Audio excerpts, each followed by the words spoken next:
Hi guys, so we're doing our top 10. So we thought it would be fun to see what kind of games we like. So as you hear our commentary, that you can kind of understand where we're coming from and why we kind of like those games that we did. So my top 10, right? So number 10 is Marco Polo. There's several reasons why I like Marco Polo. I think the biggest thing is I've always liked merchant games, and this one was one of Birdman actually taught me this when me and my husband first got together. And I find it interesting because you're placing dice to get resources and managing and traveling it around, and it was such a unique game to me. So there's a little bit of nostalgia, but it still remains fun to play, and especially with the expansions that got added on, to where each person has their own really cool ability that is powerful, but not like there's no one that's overtly powerful than the other. So I really do like that one.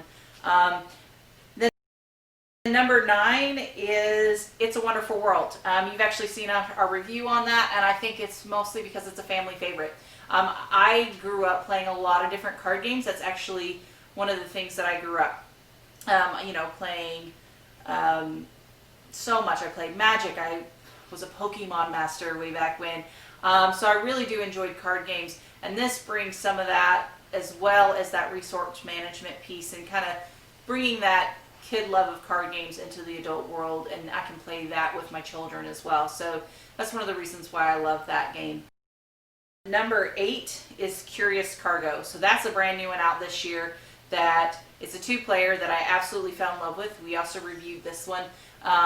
And it was such a surprise to me how much I truly enjoyed that game. I love the puzzle aspect to it, as well as the 2-player tension involved, and it's very strategic, and I truly enjoyed that one.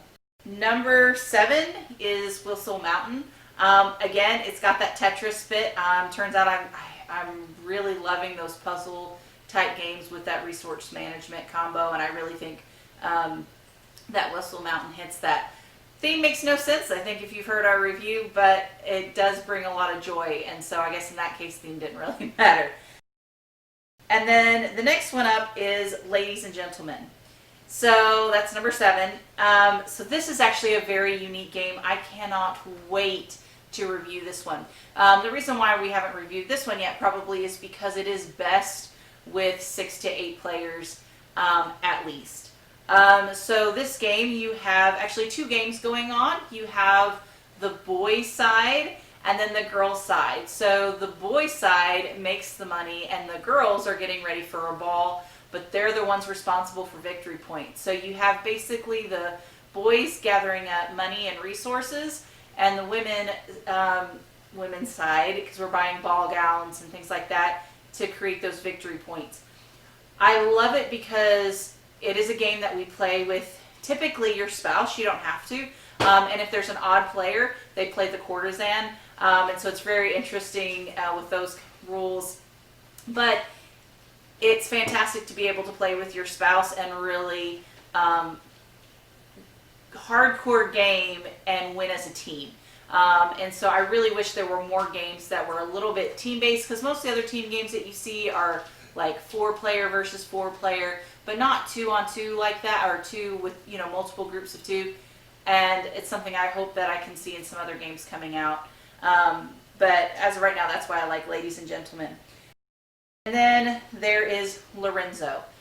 I love Lorenzo because it is truly, it's worker placement to the T. It's high iconography, but as long as you can read the iconography, you can play. And I don't know why, it's beautiful, and I love it. And again, it's another merchant game, and you're trying to manage these different tracks, and it's something that you'll find in a common theme of the things that I like. Is I like a very heavy, busy game to keep me entertained and my ADD kind of focused. And then the next one up, number 4, is Terraforming Mars. So Terraforming Mars is truly a fantastic game.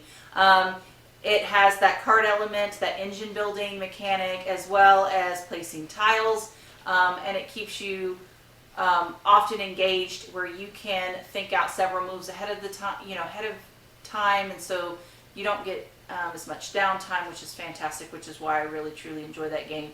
Plus, at the end of the day, the board ends up looking beautiful when you have those additional pieces. If you haven't seen our Terraforming Mars review, you really should look at that one.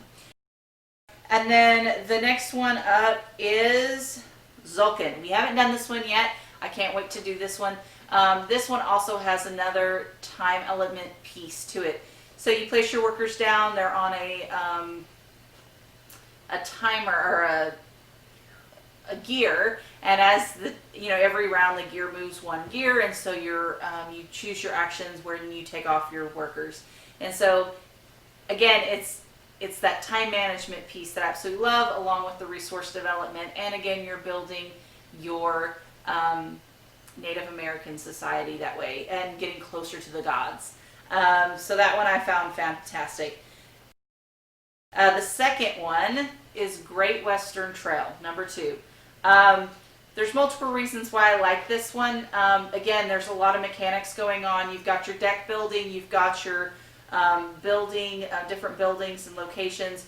You've also got to keep track of your train, and you've got to keep track of just your destination and how many cattle you have in your hand, as well as trying to get victory points in your hand and on the board. So there's so many things going on in that game, and it's truly fantastic. And the theme is absolutely amazing. Plus, they add an expansion to it that adds another part of the board that even keeps it more detailed about where your train's going and how to do that. And my number 1, this one actually surprised me because there were several on the list that I knew, but I was really thinking about what game, out of all the games that we own, over 3,000 of them, what game do I want to play the most? And it was actually Pipeline. Again, it's one of those economic games. There's a lot going on. There's also that puzzle element that I truly enjoy. And as well as there's the market, right? Depending on what you sell, the prices go down and the prices go up. And so you can see that throughout my top 10 list, a lot of it is about several mechanics being active at once and keeping me continuously engaged and being able to plan with little to no downtime. So those are the kinds of things that I really like. I hope you kind of get to see a little bit more of what kind of games I like and what kind of mechanics I like through my top 10 list. And I hope to see you guys later. So don't forget to hit the subscribe button and join the notification bell so you guys can see more of what we do. Thank you guys. Bye.